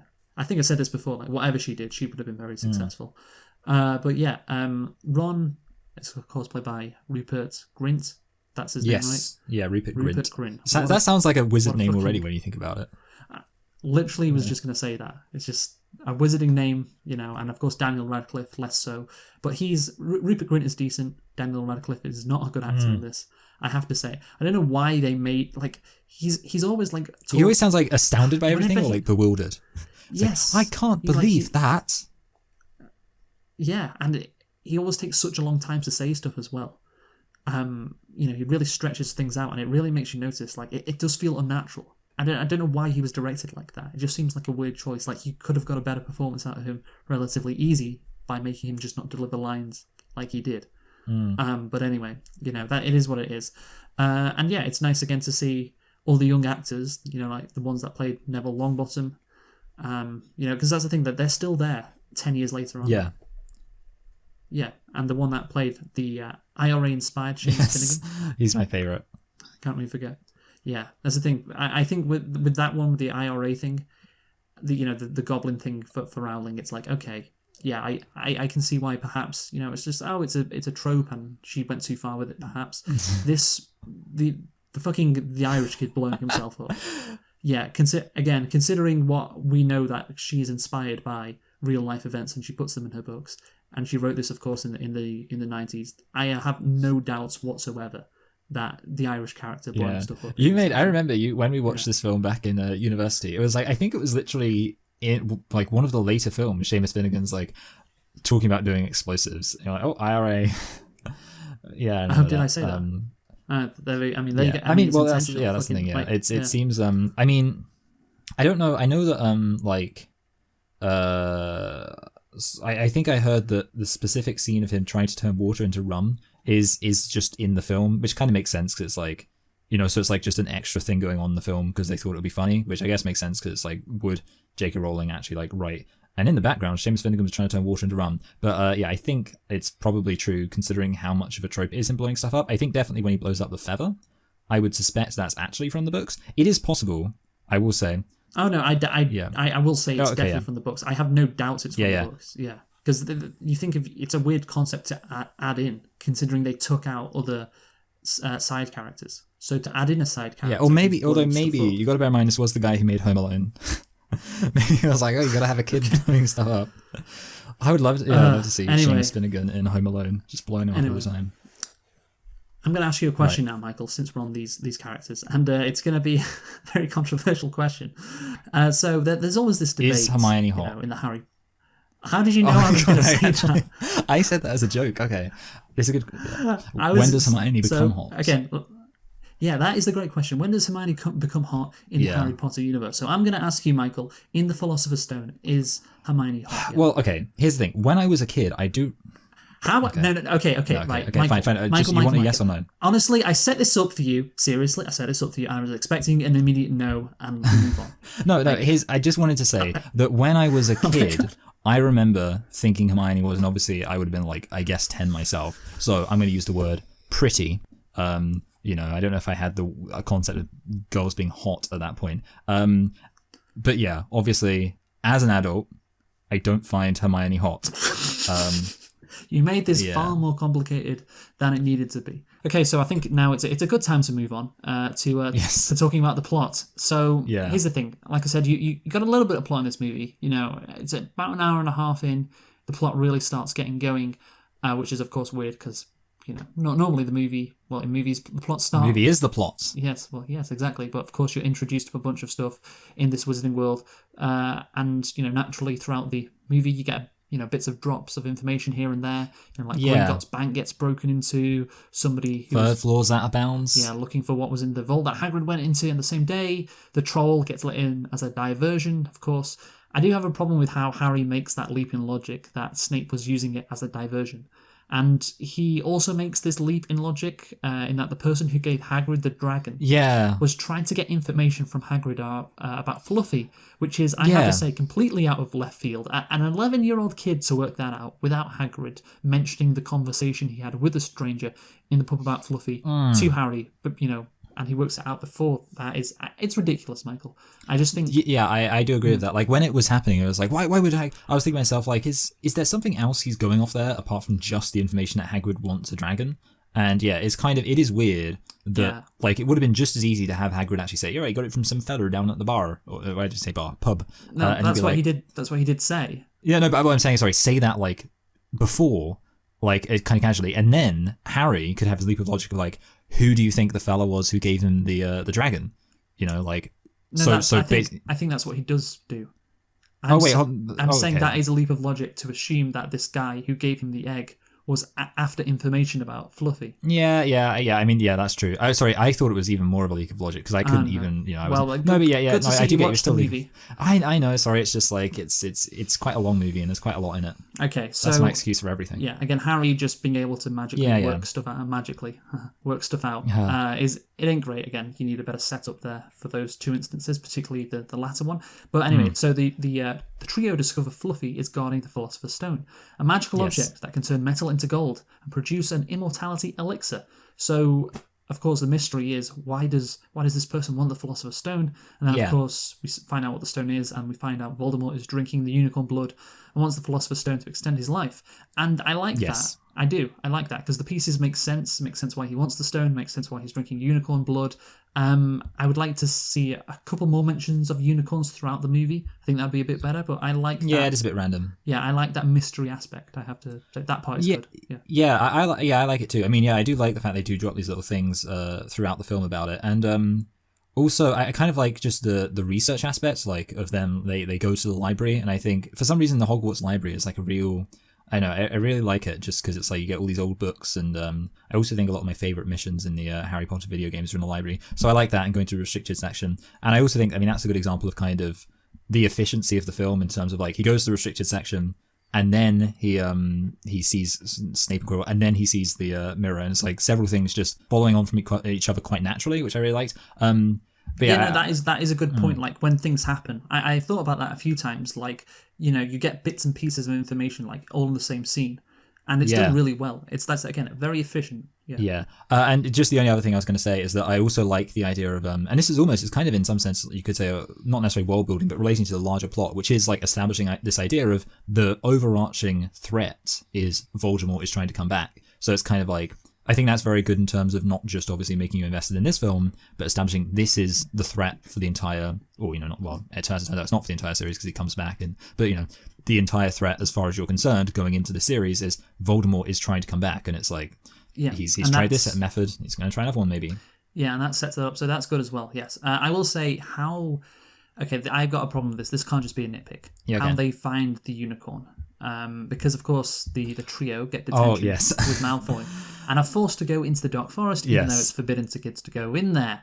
Hagrid just lets Malfoy and Harry go by themselves. I'm sorry, this has to be the stupidest thing ever. Like, in this movie, I've called it stupid and dumb a bunch of times. This has to be the number one. I probably agree this is the worst one. You want to find out who is killing unicorns, like, not some small, like, task. I know, somebody destroying fucking flowers. We need to killing unicorns. Probably a pretty bad person, considering you know somebody wants the Philosopher's Stone. You surely must put two and two together like Harry does, and it's like, oh, it must be Voldemort because, you know, he wants the unicorn blood to stay alive. He wants the Philosopher. Like, how do you not work that out? How do you not? And you just let fucking Harry. And who cares about Malfoy? But, you know, you let two kids go into this also, forest. I like how Malfoy's like, oh, but we get Fang, and rather than Hagrid being like, yeah, that's important actually, you are going to face something considerably, you know, dangerous. You should have this big dog with you to protect you. He goes, he's a coward. And it's like, okay, so you're just really reveling in the fact you're sending these two kids off completely defenseless. Oh, I know. Like, surely there is a better way for them to go into the forest, so they find Voldemort feasting on unicorns than that. Then they get detention, and the school is basically making them do it, which is so unsafe. And even the centaur, and also they get detention for going outside. Yes. Again, the centaur. Again, he comes up to Harry. Of course, he frightens fucking Voldemort away, and he says, "This forest is no place for a young boy." And I'm like, the centaur should be a teacher. Yes, the centaur should be in fucking charge of the school. You know, make the centaur headmaster. Fucking hell. No, yeah. Oh my god, that was just so stupid. And again, you could have done this another way. You didn't have to have them get detention and then find out about the fucking unicorn that way. You didn't have to get down like that. You definitely feel like they could have somewhere or other, come up with like a clever way of doing it. It's a bit, it's disappointing because I think generally speaking, the film does, like I say, have a logical sequence of events in terms of how they discover stuff. And I think like everything else, I guess we've touched on in terms of like stupid things in the film is just like background world building stuff. But this is the main thing that actually like is key to the plot. Yes. So I think that's probably another reason why it's kind of the worst. Not only is it the most stupid, but it's also the most relevant to the actual progression of the film. Yeah, and a lot of the other progression is just Hagrid saying stuff out loud, which he shouldn't, which is a nice, plot progression trick. Yeah. But again, I can understand that because, this character, he says stuff which he shouldn't say. I can accept that. Yeah, and even then, anyway, I guess the good thing is it's not like he ever gives like a full-on exposition dump, which, again, they're good at doling it out gradually. Yeah, okay, that's good. So, of course, I have another problem with this movie, which is the kids have to stop Voldemort by themselves. Now, of course, they tell Hagrid about Snape, and he brushes them off, but then Harry hears, or overhears, with his invisibility cloak, Snape threatening Quirrell, and and he just doesn't tell Hagrid about that. Surely that would be interesting information to tell him. Then they go to McGonagall, and, hey, somebody's going to steal the Philosopher's Stone. She brushes them off. Now, you might say, well, they warn the teachers, so, they were forced to go alone because they won't believe them.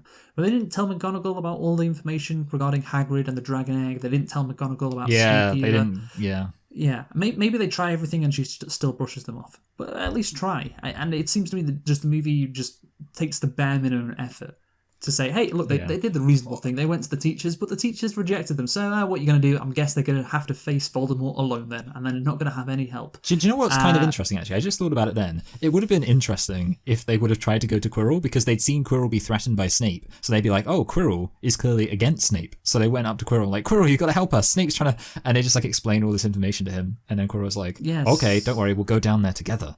I'll be right behind you. And then he just kills them. Film over. Oh, that would be good.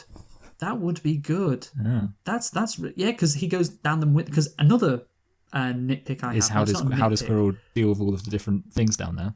Not really. I'll get onto that. Yeah. The point is that Quirrell goes down on the same night as those three kids. Twinky Dinky. The thing is, if he had done it the night before, then they would have been screwed, obviously.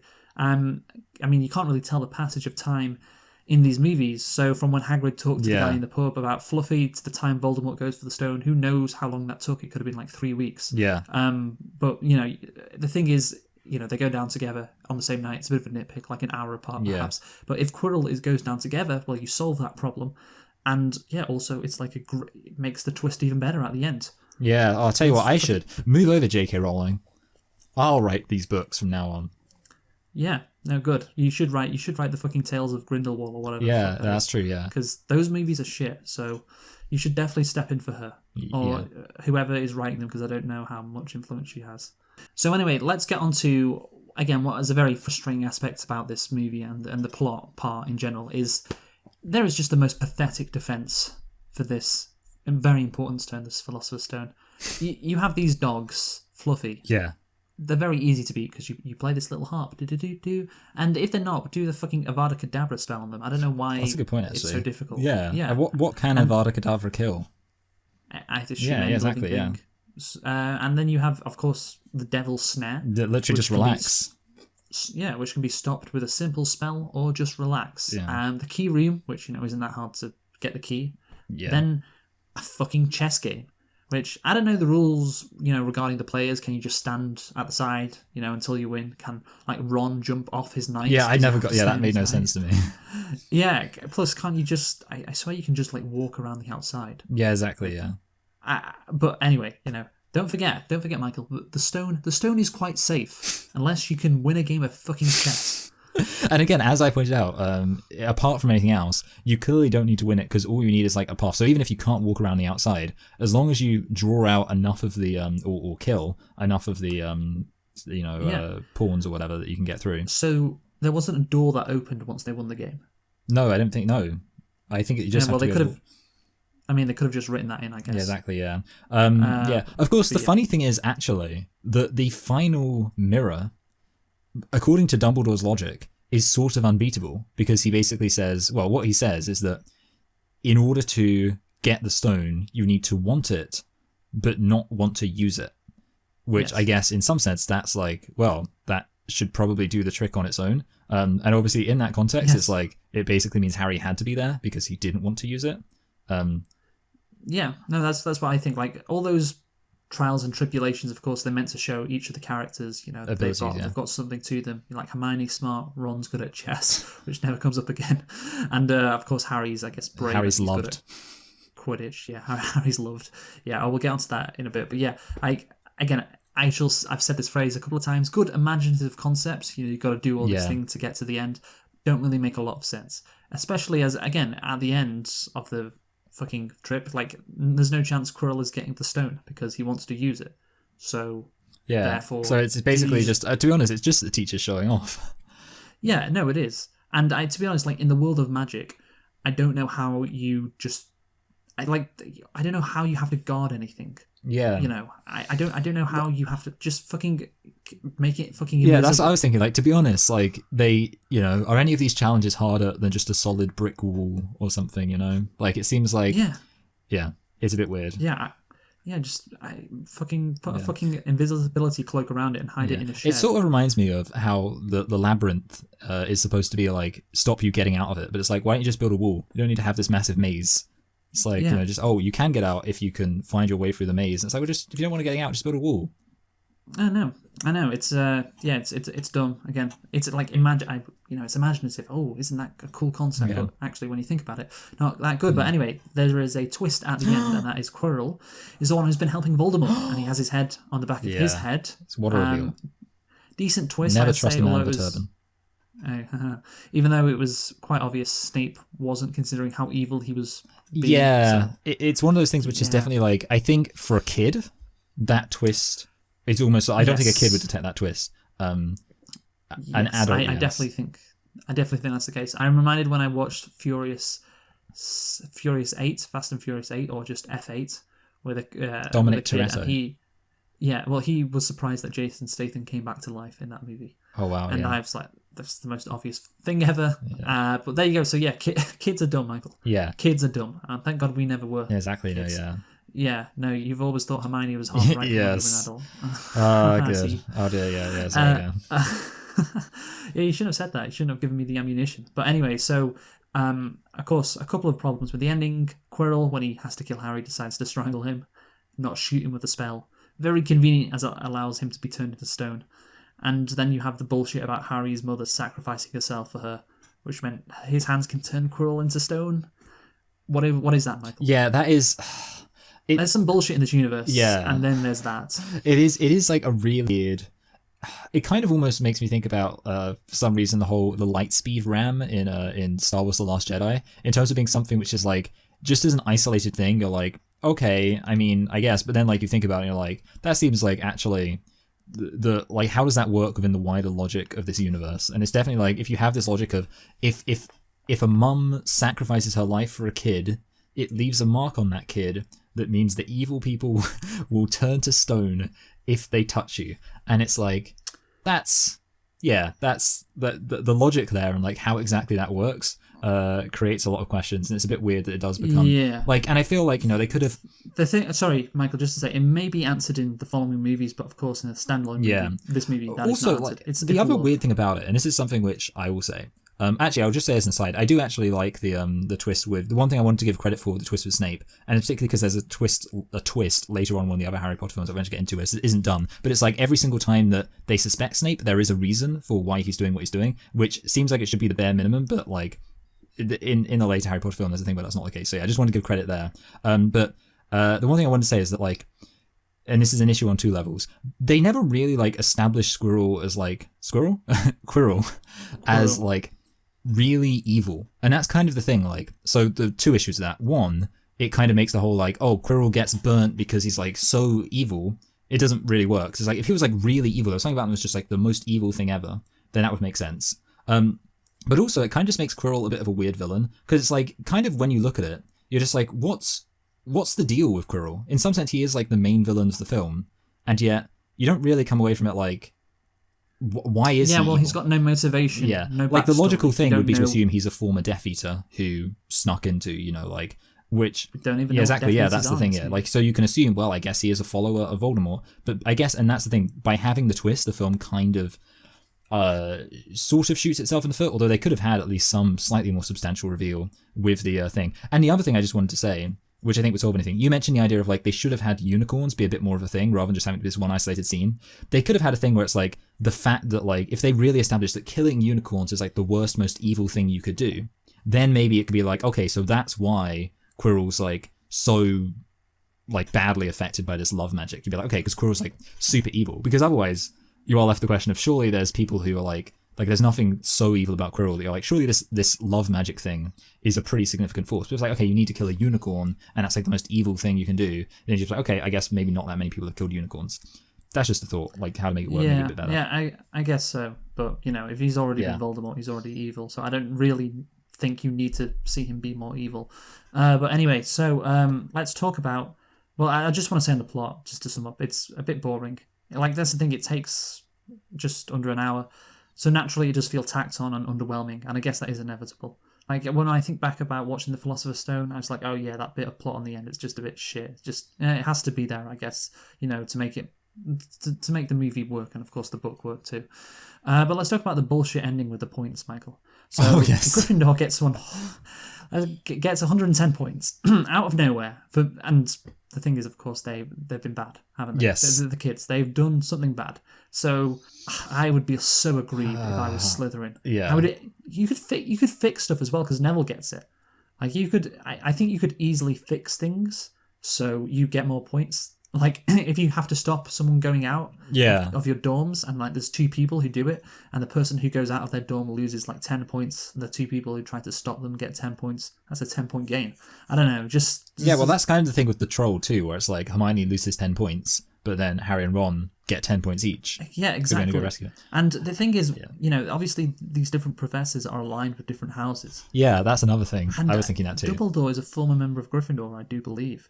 Like, how is he being... Like, isn't Snape annoyed at this? Like, I mean, I would be. Is it? And the whole Slytherin must feel so aggrieved by it. You know, you wonder why Slytherin are the bad guys. Well, they're always getting shafted. That would turn anyone evil. So, yeah, exactly. Like, the headmasters literally are like, this is just like when Joe Biden stole the election. It is. It is. It's like the teachers, they like Gryffindor more. They've already decided to give them more points. And come on, man. They already decided the whole thing before we even went out to vote. Yeah, literally. That's what it feels like. So I don't know who wins the House Cup in the remaining years, but yeah, I think it doesn't become like that much of a plot point. Like, that's kind of the funny thing. I think in the later films, it's just whatever. Yeah, no, this is definitely... I would like it if at the end of Deathly Hallows, they have just like, it ends with like, who's won the House Cup? It's like, does it really matter at this point? Yeah, like the fucking cafeteria is just destroyed. Yeah, it just got like all the dead people. It's like, okay, for sacrificing his life, we award this person 100 points. Yeah. Like, okay, that makes it all worthwhile. Yeah. Anyway, so yeah, the whole Grand Hall is just destroyed. Like, nobody gets their imaginary food that just pops up out of nowhere. But yeah, so the House Cup, bit of bullshit. There needs to be a documentary on that, like a Netflix documentary, like 30 years later, the great House Cup scandal of 1991. Anyway, let's conclude, Michael. You go first. Yeah, okay, so actually, I mean, the thing is, okay, we've razzed on this film quite a bit, but I did say I do like it, so I will just address the, in my opinion, main negative, which is there are that's parts weird. of So even though we taken it apart, you like it, huh? That's weird. You're not biased, are you, Michael? No, all right, here's the thing, okay, so the main thing, I will agree, there are some stupid things in this film, unambiguously, but the thing is, at the same time, it's kind of like with fantasy action adventure films, I do sort of expect that more. And I think most of the stupid things, like there's only one stupid thing which is really about the plot. And it is silly. Like, why would you send people out for the punishment for going out? It's weird. But the thing is, actually, on the overall plot, I am pretty into it. And I think the reason I'm into it is because of like the way it interweaves the different things. The fact that, for example, you have relationships being built up. I mean, actually, this is one thing we didn't even mention, but like with the troll thing, you obviously have like the whole Quirrell's, trying to do his sneaky thing. Obviously, I think it's Snape. But then you also have the relationship between Ron and Hermione built up, and Ron saves Hermione using the very same spell that Hermione was razzing him about. There's like a lot of moments like that where, you know, obviously said efficient, and efficient can be like a bad term, but I think it's kind of cool when you are watching a film and it's like, it's good to just see it communicate a lot of stuff very effectively. And it's interesting because I'm going to compare it to Lord of the Rings. Lord of the Rings like is also a fantasy action adventure film that I like. But the thing with that is, what I'm always aware of is it's kind of in some sense just a good film because there's so much stuff in it that there's more room for good stuff. And I would not, for example, call Lord of the Rings an efficient film. It's basically just, of course it's got loads of cool stuff in it. It's like 50 hours long. Whereas this film, for how much stuff there is I like, it's pretty short. And I like that. I like the concept. And I think it does a very good job of what it's given. And this is, you're probably going to think this is high, but I'm actually going to give it, based on what I think it does so well, and I do think it's one of the best fantasy action adventure films. Bearing in mind, lots of fantasy action adventure films are filled with problems. I think this is one of the best fantasy action adventure films ever. I am going to give it a high 8. This is just fucking ridiculous, man. This is ridiculous. Like, I'm sorry, no, it's not a high 8. This is a fine movie. No, I'm sorry. I'm sorry. To be honest, I am interested to hear how low you're going to go. I'm going to give this a 6 out of 10. Wow. Because 6 out of 10, I don't know, wow. Like, this movie, it's fine. The plot is meh, which I think is why this movie isn't remembered this much. But the world building, it's good, even with a lot of things, it's quite dumb. A lot of the fun concepts, which are really imaginative. You sit back and think about them, you can poke, a lot of holes in them, which is why I think I struggle to get properly invested in the stuff to begin with. But yeah, I think it's fine. Like you said, the movie has to do a lot of things, and therefore credit has to be given. But I think really the issue is with the plot, because it's just not that great. It's just not that memorable. But again, you have to. There's so much world building to do, so you can't, unless you want this movie to be like 3.5 hours long.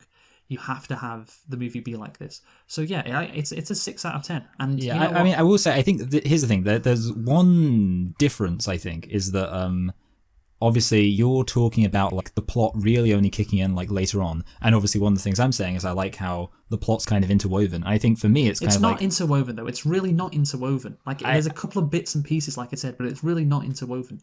I mean, I don't know. Like I always just feel like, because the thing is, it is like a mystery film. and I feel like Well, most Harry Potter movies are. Yeah, but I feel like that mystery going on in the background. I just think I don't know. I mean, maybe I just don't really. I don't know. I don't think I really need. I didn't need it to have like a massive kind of thing going on apart from what was there. I think, to be honest. No, I agree. That's why I don't need it. But then you go, it's a 6 out of 10. It's like an average movie. It's fine. I can watch it, but there's nothing that makes me really like it. And I think that's the case. This is the thing. I think I'm firmly on the right side because I do believe that in terms of people's favorite Harry Potter movies, no one ever says the Philosopher's Stone. No one ever ranks this one very highly. You know, I mean, I think actually the weird thing is my favorite Harry Potter film, which you could maybe guess what it is, but don't, because I think my favorite Harry Potter film I literally heard referred to as the one everyone hates. It's not this one.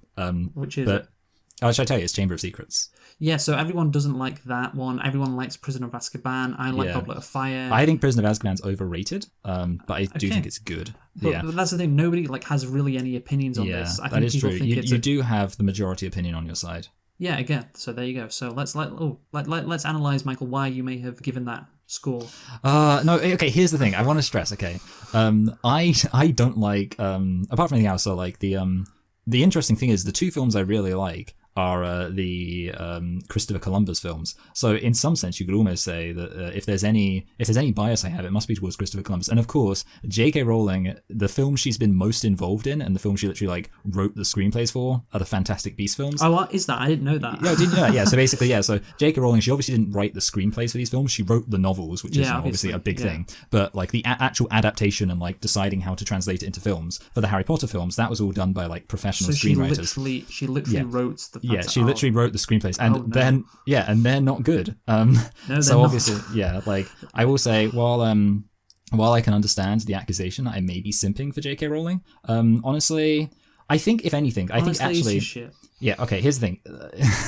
No, if you wanted to, like, the actual legitimate criticism possibly would be more like that I'm wearing nostalgia goggles because I feel like I these films make me feel like a little kid, and I think about these films make me feel like a little kid. And to be honest, like you mentioned the music and stuff, and it's like I do watch these films, and it's true that when I watch the later Wizarding World films, I just feel a little bit more kind of like they don't affect me as much. So yeah. That's fair, I guess. Yeah. And you are a weird guy, I guess. Yeah, so yeah. I will say, I will give you that one. I have no idea what we're reviewing next week. We are doing well. Let's talk about how in our House of Gucci predictions on Rotten Tomatoes, I went higher than you, didn't I? You guessed 64. I guessed 57. The answer, incredibly, is 61, which means you get 3 points added to your score, and I get 4 points added to my score. And there was a difference of 1 between us. So obviously, if you get 3 points and I get 4 points, and I was winning by 1, that means, of course, that we are now tied. Yeah, but Luke, you've got to bear in mind that when we get to the end of the year, I might decide to add a few points randomly at the end, just based on some bullshit logic. Okay. Like maybe, for example, if you stood up to your friends, I might decide you get an extra 10 points. That's good. That's nice. That's nice. So yeah, you went from 110 to 113. I went from 109 to 113. Lower is better. So yeah, tied. Incredible. How many movies have we done and we're tied? This is ridiculous. I know. By the way, I was able to get up what we're watching next week, so I now know. Tell us now.